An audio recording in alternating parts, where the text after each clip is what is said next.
کے آیا, میں ان سے ملنے کے لیے گیا. اس شخص کی داڑھی سفید ہو چکی تھی, اس کی بیگم کی جوانی جا چکی تھی, زندگی کی 28 بہاریں گزر چکی تھی. جب میں ان سے ملا, میں نے کہا تمہاری زندگی گزر گئی, تمہارا بڑھاپا آ گیا, تمہارے سر میں چاندی چمک رہی ہے. اس نے جواب میں کیا کہا؟ اس نے کہا مولانا عائشہ صدیقہ کی عزت کے لیے کال کوٹھڑی میں گئے ہیں, پرواہ کوئی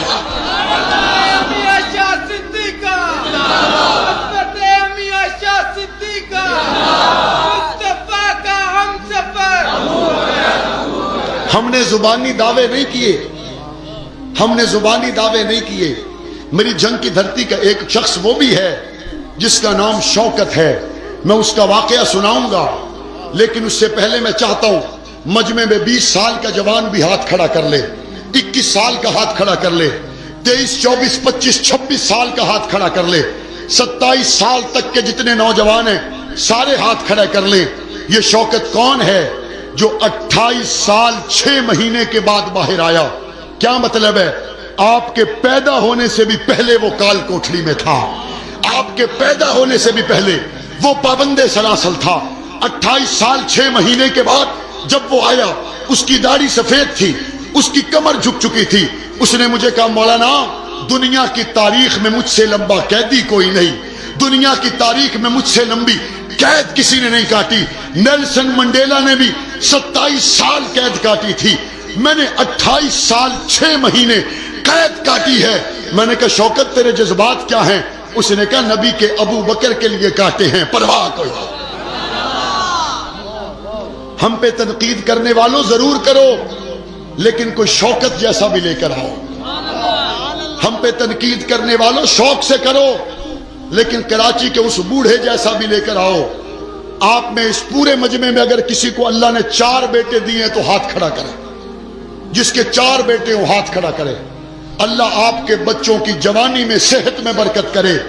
ہم پر تنقید کرنے والوں شوق سے کرو, لیکن کراچی کی دھرتی پہ میرے پاس ایک وہ بوڑھا بھی ہے جس کے 4 جوان بیٹے ایک ہی وقت میں گولیاں مار کے شہید کر دیا گیا, اور ان 4 بیٹوں کے 9 بچے تھے.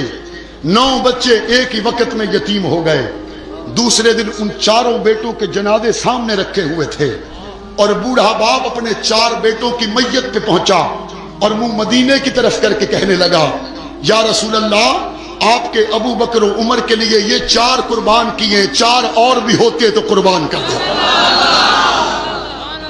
تنقید کرنے والوں ضرور کرو, لیکن کوئی ایسا شخص بھی لے کے آؤ, کوئی ایسا شخص بھی لے کے آؤ جو 20 سال سے قید و بند کی صحبتوں میں تھا, اس کی رہائی قریب تھی, صرف 1 ہفتہ پہلے دل کا دورہ پڑا, فوت ہو گیا. میں لاہور اسمبلی کے اجلاس میں تھا, میری والدہ نے مجھے فون کیا, کہا بیٹا کہاں ہو؟ میں نے کہا میں اسمبلی کے اجلاس میں ہوں. کہا کیا ارادہ ہے؟ میں نے کہا ایک اللہ والے فوت ہو گئے, میں ان کے جنازے میں جانے کا ارادہ رکھتا ہوں. میری والدہ نے فرمایا بیٹا اس اللہ والے نے مکہ اور مدینہ میں تہجد پڑھی ہوگی, اس اللہ والے نے خانقاہ میں قرآن کے ختم کیے ہوں گے, اس اللہ والے نے نمازیں پڑھی ہوں گی, تہجد پڑھی ہوں گی, اس اللہ والے کا بڑا مقام ہے. لیکن تم جنگ میں آؤ, اس کا جنازہ پڑھاؤ جس نے 20 سال تک حج اور عمرہ مکہ اور مدینہ میں تہجد نہیں پڑھی, کال کوٹھڑیوں میں پڑھی ہے, جس نے سجدے کیے تو سلاخوں کے پیچھے کیے ہیں. میں وہاں پہنچا, مجھے اس کے رشتہ دار ملے, انہوں نے کہا یہ بڑے دیر کے بعد آیا, ہم نے گھر کو سجایا, ہم نے گھر میں صفائیاں کی, ہم نے رنگ روغن کیے کہ 5-6 دن کے بعد وہ آئے گا. ہم گھر کو سجا رہے تھے, ایک دم سے اس کے آنے کی بجائے اس کا جنازہ آیا, لیکن پرواہ کوئی نہیں, نبی کے یاروں کے کھاتے لگا ہے. تنقید کرنے والوں تنقید ضرور کرو, لیکن اس ماں کو بھی تو میرے سامنے لے کے آؤ جس کا جوان بیٹا 14 سال کے بعد جب جیل سے آیا تھا, وہ ماں اپنے بچے کے چہرے پر پھول ڈال کے کہہ رہی تھی مت کہو میرا بیٹا مر گیا, بلکہ بلند آواز سے کہو صحابہ کا شیر آ گیا. یہ صحابہ کرام کی نوکری میں دی جانے والی قربانیوں کی ایک نہ ختم ہونے والی داستان ہے. ہم نے صحابہ کو نہیں دیکھا, دیکھا ایک ہی جواب دوں گا اور امید ہے آپ کے دل پہ نقش ہو جائے گا. ہم نے صحابہ کو نہیں دیکھا, بغیر صحابہ کو دیکھے ہم نے 10,000 جنازے اٹھائے, بغیر صحابہ کو دیکھے ہم نے 28 سال جیلیں کاٹی بغیر صحابہ کو دیکھے، ہم نے یتیمیاں کاٹی۔ ایک بے ایمان کہتا ہے کہ نبی کو دیکھنے والے صحابہ پھر گئے تھے، اور میں نے کہا بدبختو، 1400 سال کے بعد جنہوں نے صحابہ کو نہیں دیکھا، اگر یہ نہیں پھرتے تو محمد کو دیکھنے والے صحابہ کیسے پھر سکتے ہیں؟ جب یہ نہیں پھرتے، نہ انہوں نے صحابہ کو دیکھا، نہ صحابہ کو دیکھنے والوں کو دیکھا، لیکن آج بھی صدیق کی صداقت پر کھڑے ہیں یا نہیں کھڑے؟ فاروق کی عدالت پہ کھڑے نہیں کھڑے؟ عثمان کے حیا پہ کھڑے نہیں کھڑے؟ اور ہم نے قربانی دینا سیکھا ہی صحابہ سے ہے۔ صحابہ کی جان لگی، انہوں نے پرواہ نہیں کی، مال لگا پرواہ نہیں کیا، بیوی بچے لگے پرواہ نہیں کی، ایک کے بعد دوسرا، دوسرے کے بعد تیسرے قربان ہو گئے، انہوں نے پرواہ نہیں کی۔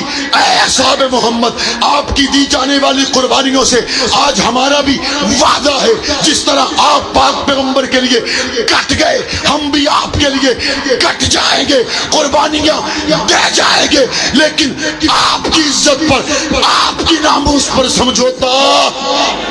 سمجھوتا کر سکتے؟ حضور کو دیکھ کر قربانیاں دینے والے کون؟ کلمہ پہنچانے والے کون؟ نبی کو دیکھ کر جانے لوٹانے والے کون؟ مال لوٹانے والے کون؟ نبی سے دین سیکھ کر ہمیں پہنچانے والے کون؟